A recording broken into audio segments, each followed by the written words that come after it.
Florian Feise, thank you for being here. What do you think about Automotive Allstars? Do you like the event? Have you seen anything else around besides your speech? Yeah. Thank you for having us here, Local Motors. Local Motors is not very huge in Europe yet, so every event opportunity is great for us to push out what we can offer to the world. Automotive Allstars is really an interesting venue because it's completely different than any other automotive event I've been to. It starts out with the venue. It's very different from the classical scene you witness. So all in all, it's a very great event. Did you have the chance to network here already? A little bit. A lot of people approached me after the presentation, of course.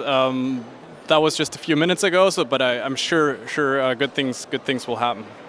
Another question to what you said in your presentation: how can what exactly are microfactories? Because that was the topic of your presentation. Yeah, microfactories is the way we take designs that come from our community and how we bring them into reality. A microfactory is a decentralized production unit, let's say.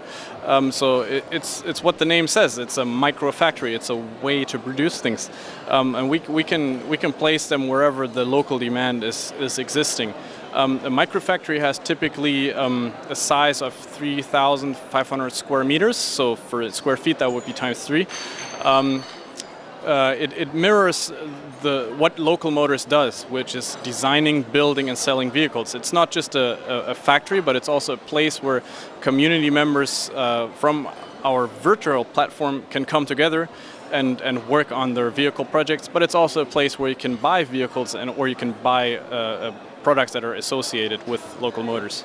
But what is the advantage for people, for customers to buy a car like that instead of a whatever, Audi, BMW, Mercedes?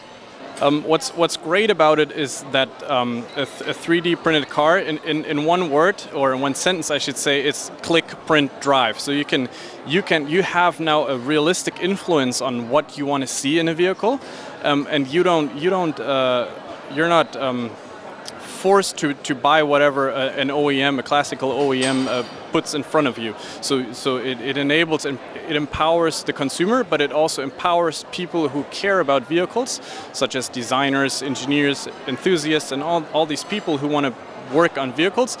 They now have a realistic chance of a true bottom-up approach of being part of vehicle innovation. As far as I understood it, you do the chassis, but the rest has to be bought. For example, a navigation system or a climatic system or whatever. So is it realistic to say I decide, I order, and 2 days later I got my car, because you have to buy the rest and the side things too? Yeah, of course, 3D printing is not the only part that is needed to get a vehicle on the road. You need all kinds of things. I said in my talk that we're not 3D printing tires, because why would you reinvent the wheel? Yes, we work with partners, but through the co-creation process, you can decide what you want to have in your vehicle by participating on the platform, and then you have an influence on what you want to have. Thank you very much.